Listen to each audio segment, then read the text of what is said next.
Hello, I'm Suzanne James for Green Left. Thank you for joining us. With the next election imminent and increased speculation in relation to hung parliaments and minority governments, the Greens and Independents on the crossbench are going to be more important than ever.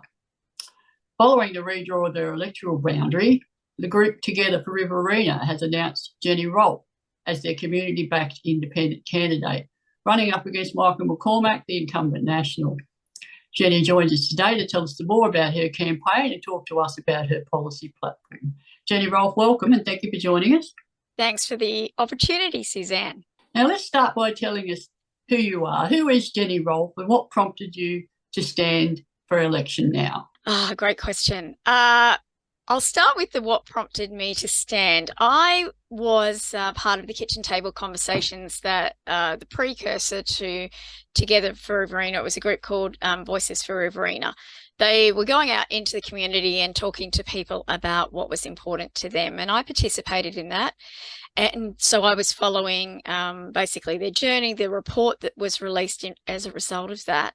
And when Together for Riverina started putting the call out for a candidate, I started sharing that amongst my networks, thinking I know lots of people that would be a wonderful candidate who should put their hand up. And in doing that, I had several people reach out to me and asked me whether I was interested in doing it. And my answer was very much no. So I have always been very politically active. I enrolled to vote on my 18th birthday. It used to be very active conversations in my home about the importance of being an active citizen. And so I've always had an interest in politics. I've always had an interest in community service. But running as a candidate really wasn't on my bingo card. So after a few people had asked, I suppose I asked them, why do you think I should run? And the responses that came back to me were about the fact I have been so heavily involved in the community, particularly as a volunteer. My background as a high school teacher, but also as a financial education specialist, and having that background in economics and in finance, and having studied law. The fact that I'm pretty outspoken on certain things, and I acknowledge, that I can sometimes be very blunt and uncompromising, but that's about things that I think are really important. And as a friend said, but she viewed me as uncompromising and straightforward.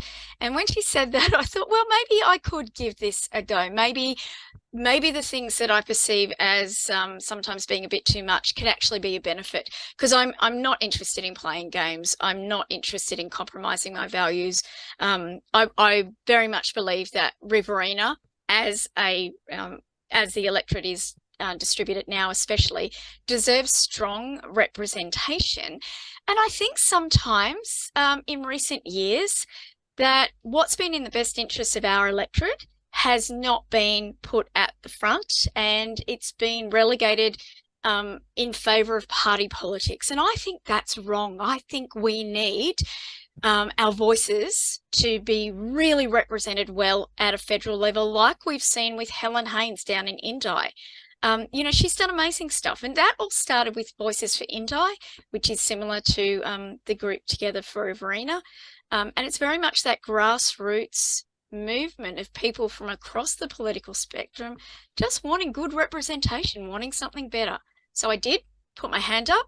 I did go through that process, and much to my surprise, I was endorsed as the candidate, the community-backed candidate, and I've got to say, I am loving it. It has been such a wonderful opportunity to get out into the community, to talk to people, to hear issues and concerns, and to think I can actually potentially do something about this. So I'm loving it, which, it's just been an incredible privilege and joy so far.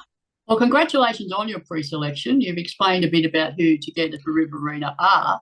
You're very strong in your campaign material on the issue of integrity. The first question a lot of our listeners will want answered is, given you're a grassroots community-backed candidate, how are you going to fund your election campaign? Who's going to be writing the checks for your campaign? Yeah, look, I must admit to being a little naive when I jumped into all of this, that I had no idea of just the sort of costs involved and the multi-millions of dollars that are spent particularly by the major parties on campaigns. And in the first couple of weeks, in talking to people who've run different campaigns or been involved, particularly in different independent campaigns, I was a little bit shocked.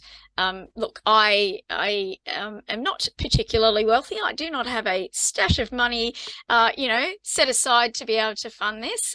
So we're very much in the early days, especially relying on donations from ordinary everyday individuals. I'm talking about the $20 here and the $50 here and the $500 that amazingly has come through. We've since put in some applications for funding. So the Regional Voices Fund was set up in association kind of with that movement of INDI to support regional independence running. And we were very fortunate to be given a grant through that, or donations through that, of $20,000. And I want to point out, no strings attached, no requirements. Our values very much as a campaign aligned with that fund. And that gave us a bit of a kickstart. We've received recently a commitment from a private person, that will help us to get some more visible advertising out there. And we have also found out that we were successful in a small donation from Climate 200, which is an amount of $30,000. So they have given that donation because they recognise that this isn't a safe seat anymore. Our values in terms of equality, in terms of evidence-based, science-based response to climate resilience and integrity, governance and transparency aligned with that of Climate 200. And we accepted that funding on the basis, again, that there is no expectations around how we spend it or any kind of, quid pro quo type thing. It's very much independent funding. And so that's given us a kickstart. But to be honest, that is a drop in the ocean compared to what the major parties are spending. And I'm very conscious that as an independent, we are still relying on campaign teams who are volunteers out in the community, and those ordinary everyday people contributing, little amounts because they believe in what we're doing. The groundswell of support across the electorate has been quite overwhelming, and I've got to say, a little bit unexpected. People are so keen for change, and so having everybody jump on board and join this campaign has, just been quite amazing. You've said you believe the Riverina is a safe seat that's been taken for granted. I'd like to talk about some of the points you list on your website in relation to specific issues around that. I'd like to start with affordable housing. Yeah. Does your view on affordable housing include public housing? And absolutely. What else have you got in relation to that for things like the homelessness and domestic violence crisis? Talk to us about that. Yeah, look, these are things that are very, very close to my heart. I spent several years involved on the management committee of the Wagga Women's Health Centre, which was very much involved in working with women who have experienced domestic abuse in all of its forms. I, in my professional work, do a lot of work with women who have experienced financial abuse particularly, and in terms of building education around financial abuse and homelessness. And I used to be a financial advisor once upon a time, right?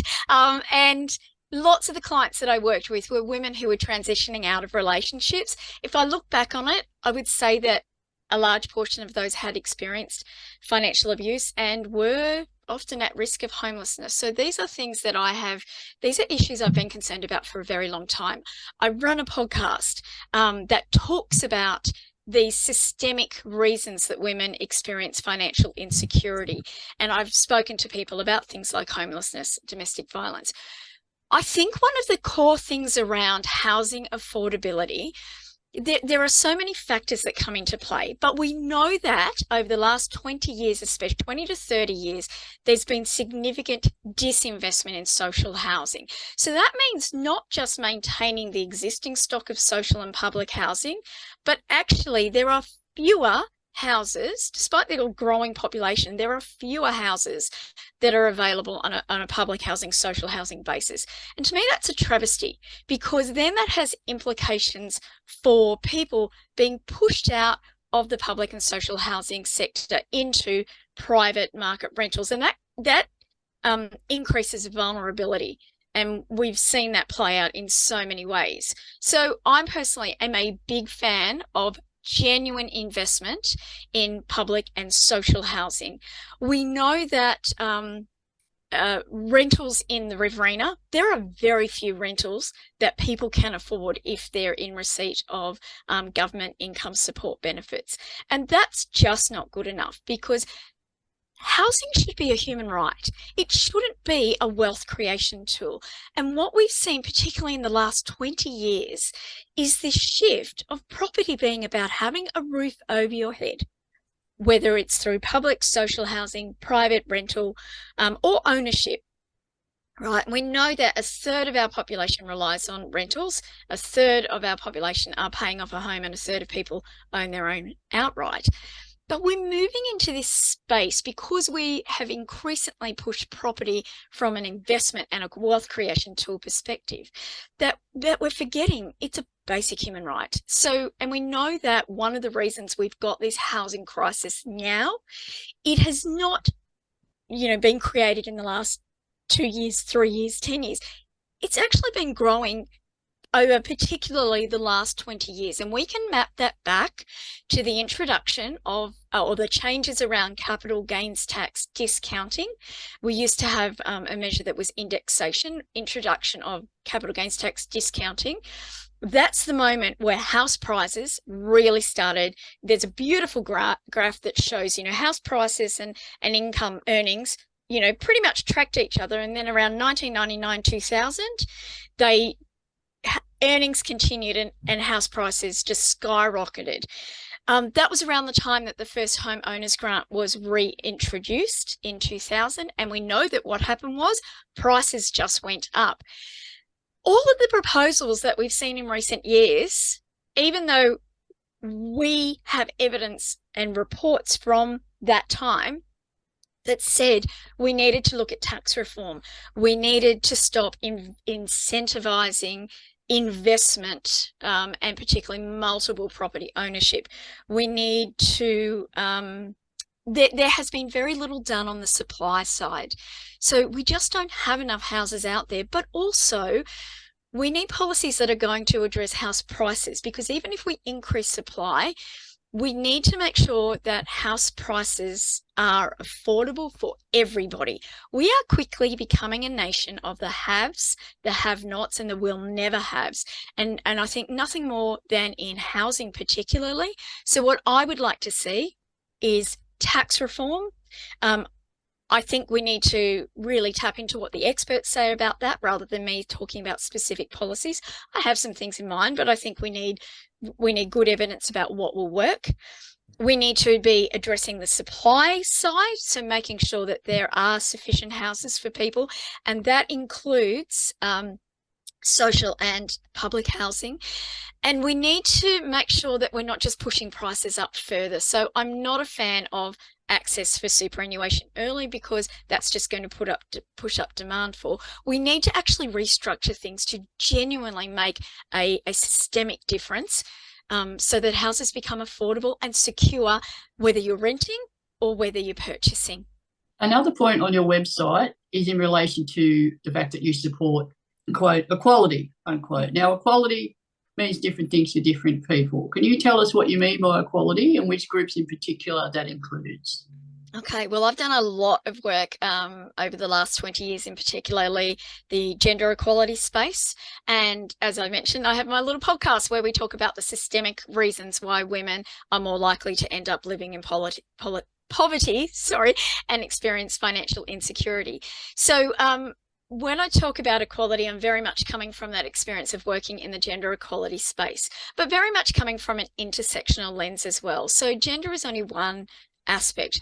What I really mean when I'm talking about equality is also equity and about what's fair, and recognizing that there are many factors that put barriers in place of people achieving security as individuals, as a community.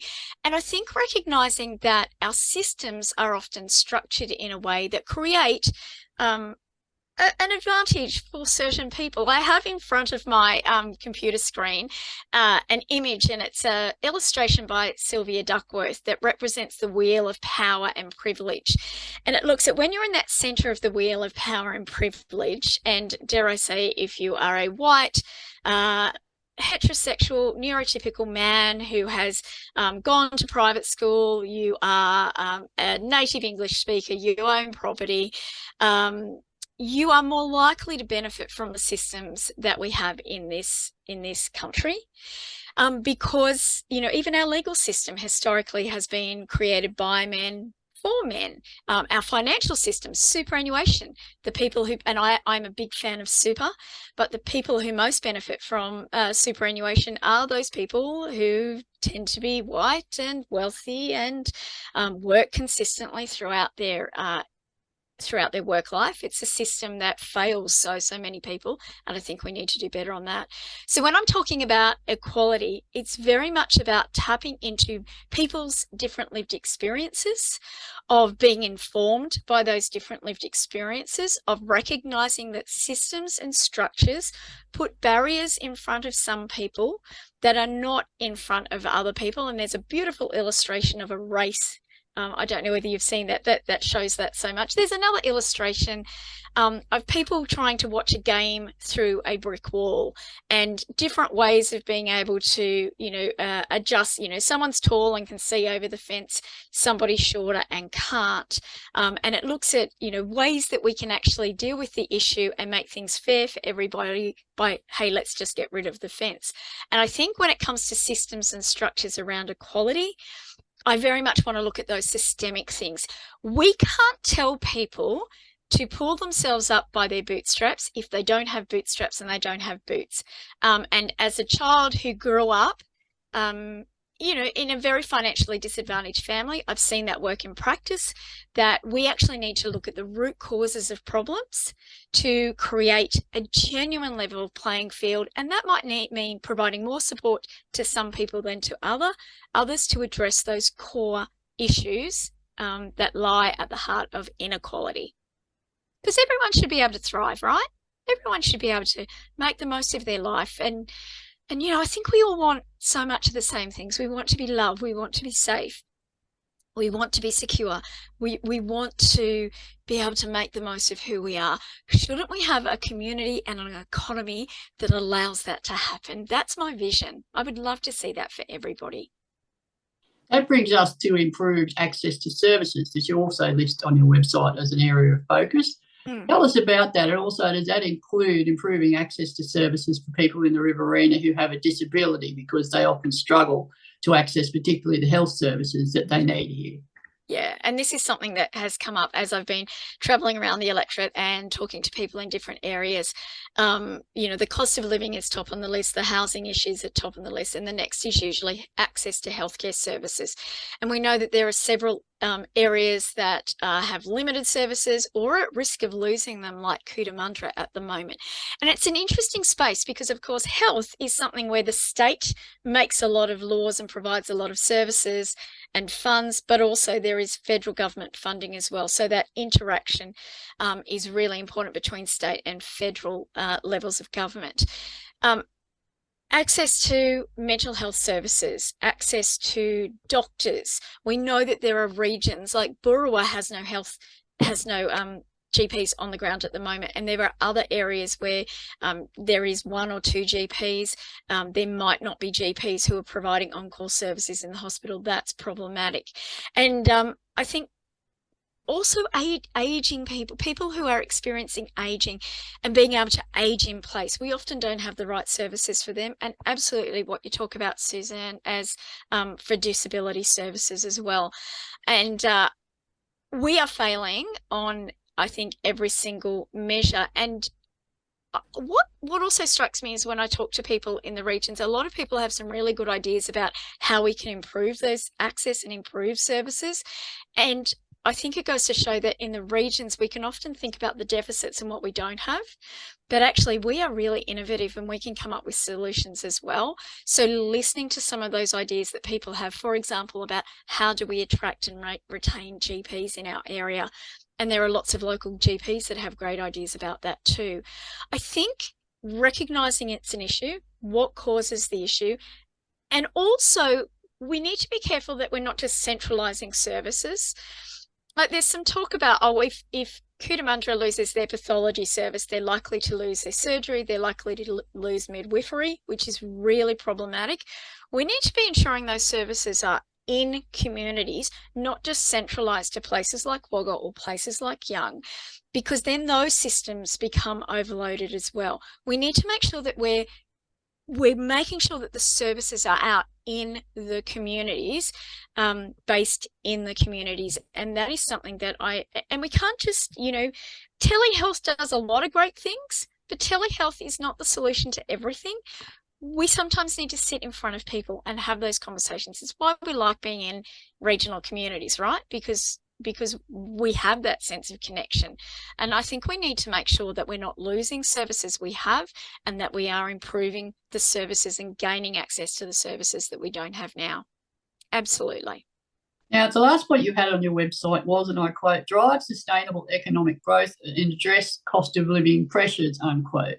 So Yes. I have to say every candidate ever said that they wish to address that. But what do you believe you can do different where so many others have failed? Because these particular issues are top of mind for most people going into this upcoming election. Yeah, completely.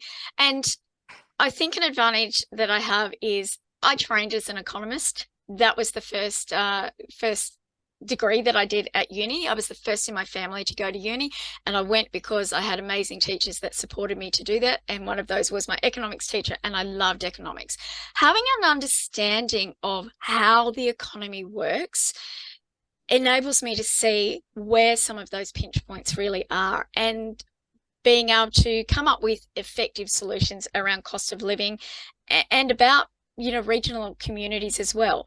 So a key factor of this, and I've been told tax isn't sexy and I shouldn't talk about tax reform, but actually a core part of it is tax reform, because I think people need to get the reward of their hard work. And that's whether you're working as an employee, whether you're running your own business, or whether you're providing unpaid caring work as well. We need to be getting the reward of our work. And I don't think that our tax system currently allows that to happen. I think individuals contribute about 1/3 of the tax revenue to the federal government budget. And that is an incredible burden. I would love for us to have the opportunity to step back and look at the big picture of tax and ensure that particularly the big end of town is paying their fair share. And if I'm going to pick on gas exporters, I can say that, they take our natural resources and export it overseas. A lot of those big companies pay no tax at all, no income tax at all. Those that do often pay minimum amount because there are so many provisions that they can legally use to minimise their tax liability. And we collect less in the petroleum resource rent tax, export resource rent tax. Like that's meant to be paid by people who are companies who are exporting our natural resources overseas. They're meant to be contributing to our economy, right? We collect less from them in taxes than we do from students repaying their HECS loan. It is such a minimal amount, and I would love to see that change. And if we actually got the big end of town paying their fair share of tax, then we could really revisit what individuals pay. I love the proposal from Sophie Scamps, who's an MP, independent MP, and she has suggested bringing in a tax-free threshold for small companies, similar to what sole traders and partnerships are able to access. If we can get more money in the hands of individuals to meet their needs, then that goes some way to addressing the cost of living crisis, because a cost of living crisis exists when the rise in prices outstrip the rise in earnings and wages. And we have seen for several years, wages and earnings have been very suppressed, whereas prices have have increased significantly, and a lot of that inflation that sustained increase in the general level of prices, that's been driven by company profits. We've got lots of great analysis out of the Australia Institute that show us that, but it's individuals that are struggling with cost of living, and that's not really fair. So I would like to see a much fairer tax system as a starting point. That goes to the cost of living stuff. In terms of economic sustainability, I would love to see local economies thriving. And I think one of the ways that we do that is that we invest in local economies. We have some great innovation. COVID and the tree changes meant that we've got even more expertise in our regional areas. And so to support that, right, we need better. And every candidate is saying this as well. We need better mobile phone reception. We need better internet. That's a bit of a no-brainer. That goes without saying. If someone's going to Parliament and not advocating for that, well, then they don't understand what the core issues are. But I think also even looking at things like, for me, sustainable economies, it means being able to support innovative practice in economies. There is a person out not far from where I live, who is looking at developing technology around recycling lithium batteries, for example. That's brilliant. That's happening in the regions. There is so much amazing technological innovation that's taking place as well. So for me, it's about how do we support farmers to do what they do well. I've been talking to some amazing regenerative ag practitioners and looking at what they're doing. And more traditional farmers as well, making sure that we are supporting them, because nobody, I think, cares about their land more than farmers do. We need to support small businesses in the regions by removing the barriers. Part of that is around transport. There are regions that have no access to public transport, and that can be quite difficult for small businesses who are trying to build their business as well. And we need to be supporting local organisations too, I think. That's probably enough on that point.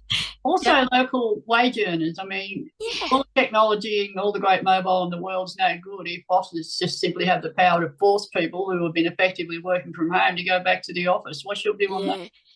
I am not a fan of pushing people back to the office. And I say that as somebody who, when I first moved back to the Riverina, I was working remotely for a company based in Sydney. I had been working from the business office, so we used to joke about it being the Wagga office. I think the whole pushing people back, look, there are some jobs that obviously have to be done face-to-face, in person, in place. Absolutely acknowledge that. But we are in a different world now where if organisations and businesses are forcing people back to the office, and especially when those offices is based in the CBD, in Sydney, in Melbourne, in Canberra, in Brisbane, wherever they might be, then what it means is they're losing out on the expertise in the regions, right? I've spoken to lots of people that have moved into this area, into the Riverina electorate during COVID, and have no desire to go back. These are incredibly skillful, resourceful, innovative people. If businesses are trying to push people back into the office, people like that are not wanting to move back to the city. They want to stay in their community. They are contributing to their community. They're embedded in their community. They're volunteering. We need to, as a regional areas, ensure that is retained, because then it creates opportunity for our young people as well. Like, how many times, do young people, feel that they need to move away to the cities to be able to further their career? Well, now there's the opportunity to have an entire career living in your regional areas or living in another regional area. And I think we need to encourage that a lot more. So no, I'm not a fan of pushing people back into the cities or into the offices. I think it's very short-sighted. And in fact, we need to be encouraging businesses to think outside of the box a lot more than they currently do. I'd like to finish on a couple of foreign policy questions because, as I said in my introduction, the crossbench and the Greens are going to be particularly important if we do have a minority government or a hung parliament. So your views on these are important. I'd like to start with AUKUS. Now, a lot of people are very unhappy about the AUKUS deal. It's questionable at best. It's costing hundreds of billions of dollars for submarines we may or may not get delivered, which may or may not be effective. So with so many things in Australia domestically being underfunded, so many essential services, what is your view on the AUKUS deal? Should we just get rid of it? And if so, why? It's a really important issue, and obviously not having been privy to all of the stuff behind the scenes when all of the various governments negotiated whatever they negotiated, it's hard to talk from that perspective. But from what I've observed, what I've read, what I've seen, my concern at the moment is the fact that we have gone over, our government representative has gone over and paid a deposit, which isn't even a deposit for the submarines, but a deposit to be part of that pact, at a time when foreign policy coming out of the US is very interesting.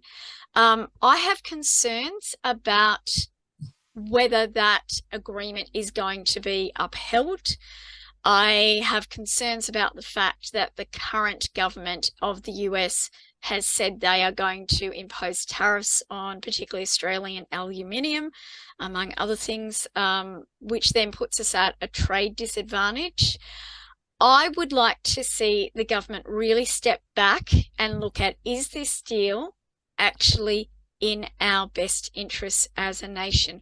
What are the risks now posed by that deal or posed to that deal? Because they are different risks than they were when that deal was first negotiated. Like most things, I'm guessing that probably it is going to end up costing us a lot more because these projects end up with budget blowouts, right? I would like to see a complete review, and then on the basis of that review, see some recommendations about how to proceed. But I don't think that we should just be continuing on a basis of, well, it's done and we're committed to it now. I think we need to bring a different, more critical, analytical lens to it. So you think we should keep AUKUS pending review? I think we should put it on the table, that whether we keep it or whether we don't keep it, I actually think we need a complete review about it. I'm not saying keep it. I don't have the information at hand to say whether we should keep it or not. I think we actually need to completely review it to determine whether it's in our best interests. Okay, that clarifies it nicely. Thank you.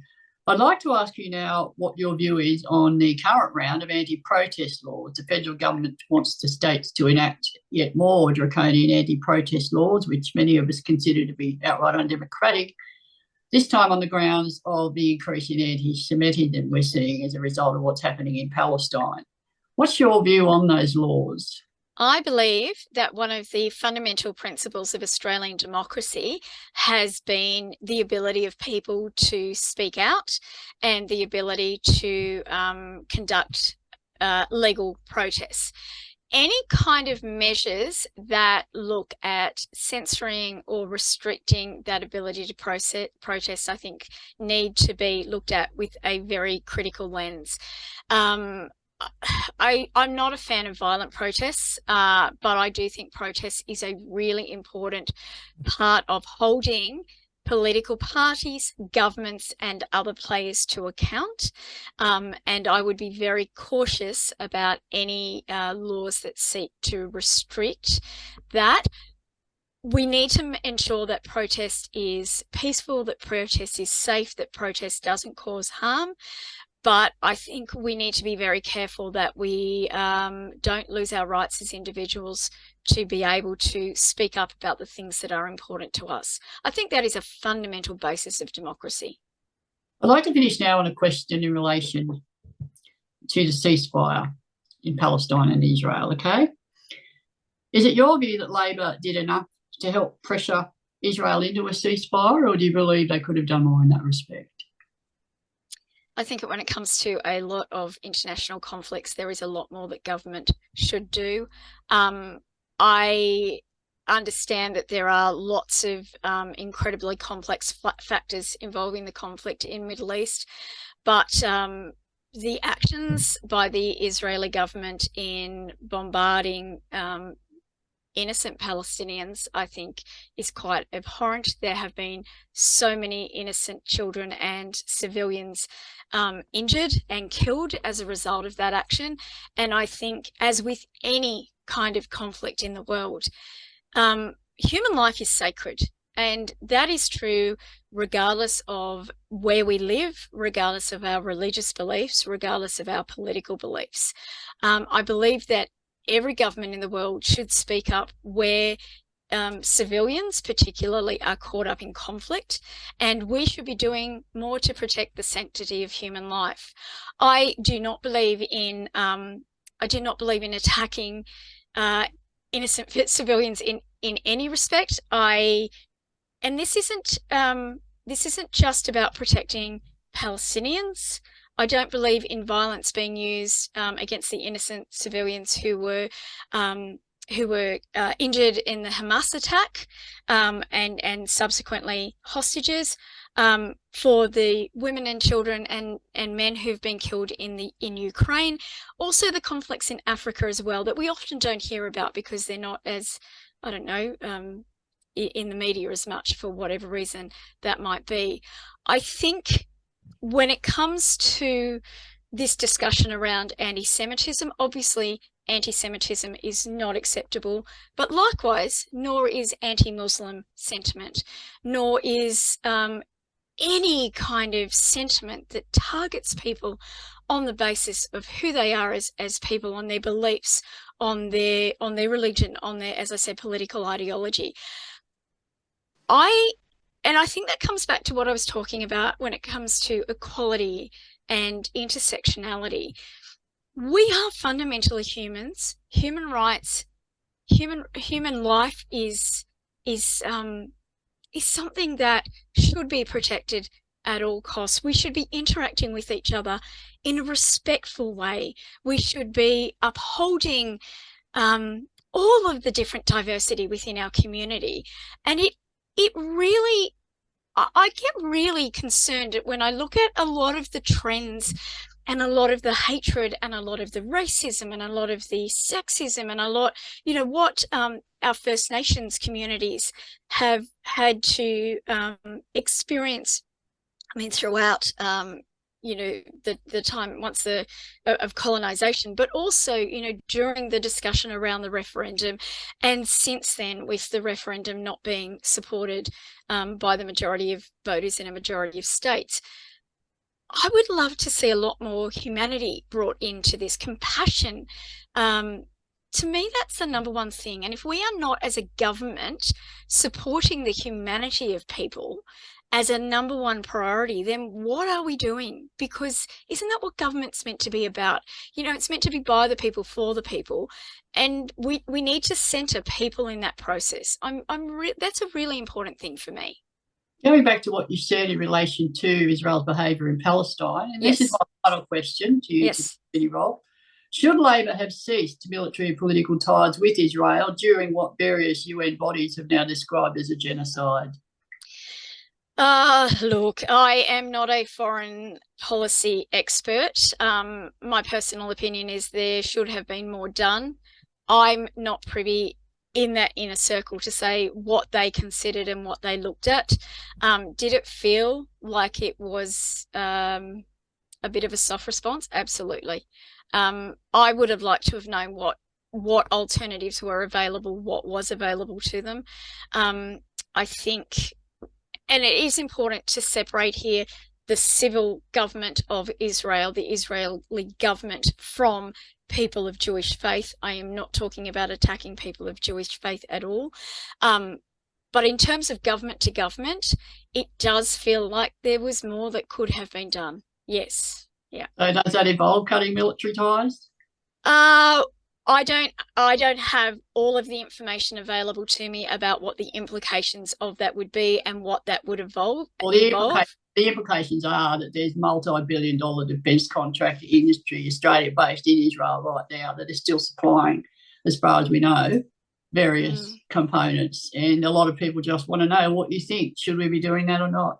I would like to know more about those. And I understand this probably sounds like I'm hedging a bit, but for me, having information, I can make a statement, but it's not necessarily an informed statement. So I would like to know more about that before I offered a specific opinion on that. I would like to know what those contracts look like. I would like to know what's involved in it before I say blanket yes or no.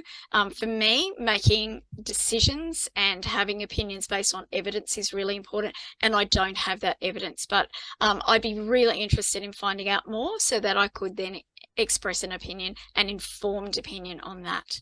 We can certainly help you with that. Look, you've been very generous with your time today, Jenny. Thank you very much for joining us.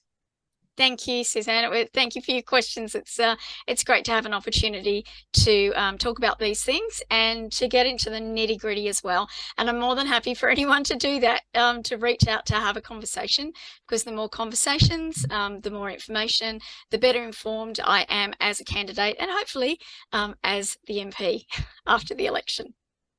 That was Jenny Rolfe, community-backed independent candidate for the Riverina, who's going up against Michael McCormack as an independent in the next federal election. We wish her the best of luck with her campaign, and we'll no doubt be talking to her again. Thank you for joining us. This is Suzanne James for Green Left.